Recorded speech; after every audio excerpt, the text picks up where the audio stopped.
Assalamualaikum warahmatullahi wabarakatuh. Hari ini kewirausahaan kita akan membahas mengenai materi baru yaitu dokumen administrasi usaha. Sebelumnya kita akan membahas mengenai pengertian administrasi usaha yang dikemukakan oleh para ahli. Yang pertama yaitu menurut George R. Terry. Beliau mengemukakan bahwa administrasi usaha merupakan kegiatan perencanaan, pengendalian, dan pengorganisasian pekerjaan perkantoran serta penggerakan mereka yang melaksanakannya agar mencapai tujuan yang ditetapkan. Dan yang kedua adalah menurut Arthur yang mengemukakan bahwa administrasi usaha merupakan fungsi dan tata penyelenggaraan terhadap komunikasi dan pelayanan warkat suatu organisasi. Nah, dari kedua pengertian yang dikemukakan oleh ahli itu, saya dapat menyimpulkan bahwa administrasi usaha ini merupakan sebuah fondasi untuk berdirinya sebuah usaha. Mengapa? Karena bahkan di setiap kegiatan dalam usaha itu, administrasi usaha ini akan selalu mengikuti, akan selalu ada, dan akan selalu dibutuhkan oleh pengusaha tersebut. Selanjutnya, kita akan membahas mengenai fungsi administrasi usaha. Yang pertama yaitu melengkapi, menyediakan, mengelola berbagai buku administrasi dengan baik dan teratur.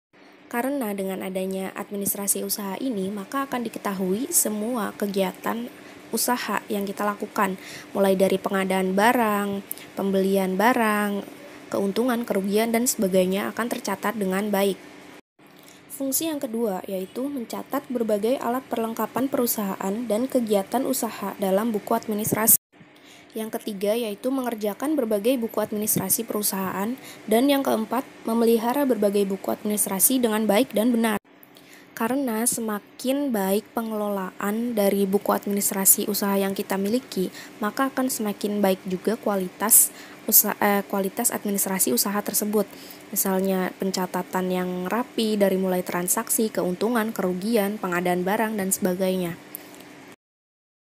Yang selanjutnya adalah tujuan administrasi usaha, di mana yang pertama yaitu untuk memonitor berbagai kegiatan dan pengendalian usaha.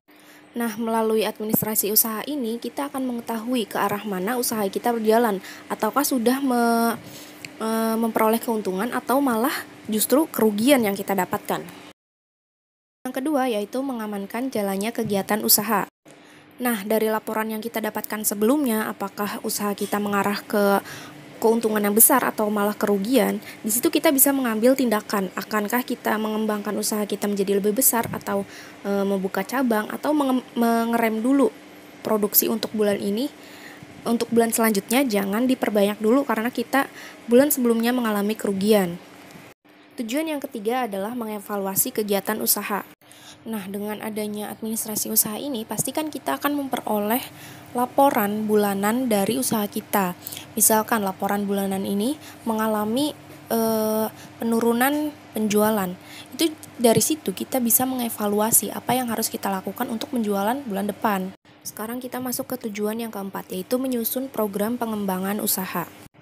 Dari evaluasi yang sudah kita dapatkan di laporan bulan sebelumnya, maka di situ kita bisa menentukan program pengembangan usaha apakah yang akan kita lakukan bulan depan. Apakah kita harus mengadakan inovasi baru untuk menarik lebih banyak konsumen karena untuk meningkatkan penjualan lebih besar lagi, atau bagaimana sesuai dengan evaluasi yang kita buat sebelumnya. Lalu yang kelima adalah menunjukkan bukti dari kegiatan usaha. Dengan adanya administrasi usaha ini, maka ini adalah sebagai bukti bahwa usaha kita berjalan dengan adanya transaksi pembelian dan keuntungan, serta kerugian misalnya kalau ada, serta ada pengadaan barang dan sebagainya, karena itu sudah nyata tercatat dalam administrasi usaha. Dan tujuan yang terakhir adalah mengambil keputusan dalam hal pengembangan dan pengendalian. Dalam administrasi usaha, terdapat berbagai macam catatan kegiatan. Antara lain ada surat menyurat, perjanjian dagang, pemesanan dan pengiriman produk, pemasaran produk, persediaan, kepegawaian, proses produksi, dan yang terakhir adalah prosedur administrasi gudang. Yang terakhir yang akan kita bahas dalam video ini yaitu apa saja sih ruang lingkup yang mencakup administrasi usaha.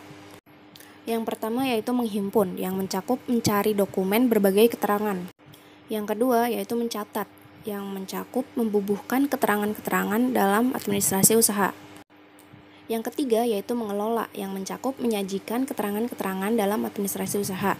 Dan yang keempat adalah mengirim dengan berbagai cara dan alat. Serta yang terakhir, menyimpan, yaitu meletakkan atau menaruh di tempat yang aman. Maka dalam kegiatan suatu usaha, jika sudah mencakup kelima kegiatan tersebut, maka kegiatan tersebut merupakan suatu kegiatan mengelola administrasi usaha.